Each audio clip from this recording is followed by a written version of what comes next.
Waktu kembali dari sana, Fir'aun mengatakan, wahai Musa, kau ini udah membunuh, udah buat masalah, dulu pernah besar di tempat saya, sekarang tiba-tiba mau ngaku nabi. Musa alaihissalam mengatakan, benar, saya memang pernah melakukannya, tapi saya datang sekarang sebagai orang yang berbeda, diberikan wahyu oleh Allah. Itu.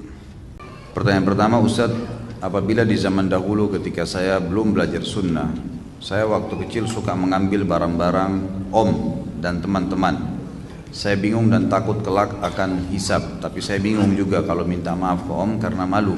Kasihan orang tua saya, bagaimana permasalahan ini? Ustaz, bila ada barang orang di kita, dulu pinjam, tapi saya sudah tidak tahu orangnya, di mana, harus bagaimana? Tidak ada kata-kata malu, saudaraku. Dalam kebenaran, tidak ada kata-kata malu. Antum kalau mau selamat hisab hari kiamat, tidak ada solusi lain. Kalau punya dosa dengan Allah Azza wa Jalla, taubat nasuha, zina, gitu kan, tidak sholat, tidak puasa, apa yang disuruh bayar, kayak puasa disuruh qadha. Kalau sholat cukup bertaubat kepada Allah SWT, zina bertaubat kepada Allah SWT, gitu kan.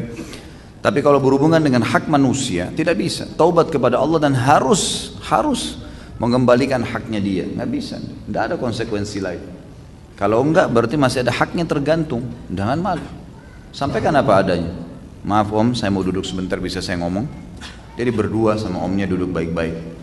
Saya sekarang sudah ikut pengajian. Tadi subhanallah yang saya bilang itu judul, iya inilah aku sekarang.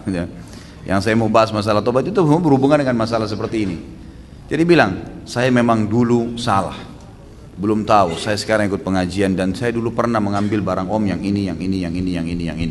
Saya siap konsekuensinya untuk mengembalikan. Tapi ada yang sudah saya pakai, ada yang sudah saya makan. Kalau om halalkan, alhamdulillah. Kalau enggak, maka saya diprediksikan berapa, saya coba ganti. Dan ini bukan berarti saya menyebutkan untuk membuka aib saya, bukan. Saya bicara dengan om karena saya takut kepada Allah. Tidak ada masalah. Ingat kisah Nabi Musa alaihissalam. Waktu Nabi Musa membunuh seorang Kipti. Sebenarnya tidak sengaja Nabi Musa alaihissalam ya, memukulnya sehingga mati orang Kipti itu. Lalu Fir'aun mengejar Musa alaihissalam. Musa lari menyelamatkan diri. Pergi ke Madian. Madian ini sebuah wilayah cukup jauh dari Mesir. Ada Nabi Shu'aib di sana. Lalu Musa alaihissalam menikah dengan anak Nabi Shu'aib 10 tahun di sana. Waktu kembali ke Mesir, la ilaha illallah.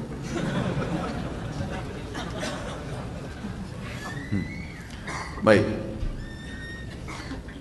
Waktu kembali dari sana, Fir'aun mengatakan, wahai Musa, kau ini udah membunuh, udah buat masalah, dulu pernah besar di tempat saya, sekarang tiba-tiba mau ngaku nabi.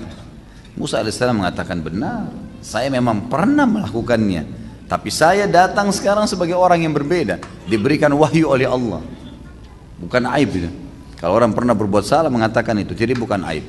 Kalau antum mau selamat di akhirat, itu konsekuensi perbuatan, tidak bisa tidak. Karena berhubungan dengan haknya dia, gitu kan? Kembalikan. Kalau dia halalkan, alhamdulillah. Kalau enggak, ya harus. Ya. Kita bagaimana caranya mengembalikan. Allahu a'lam. Itu yang saya tahu.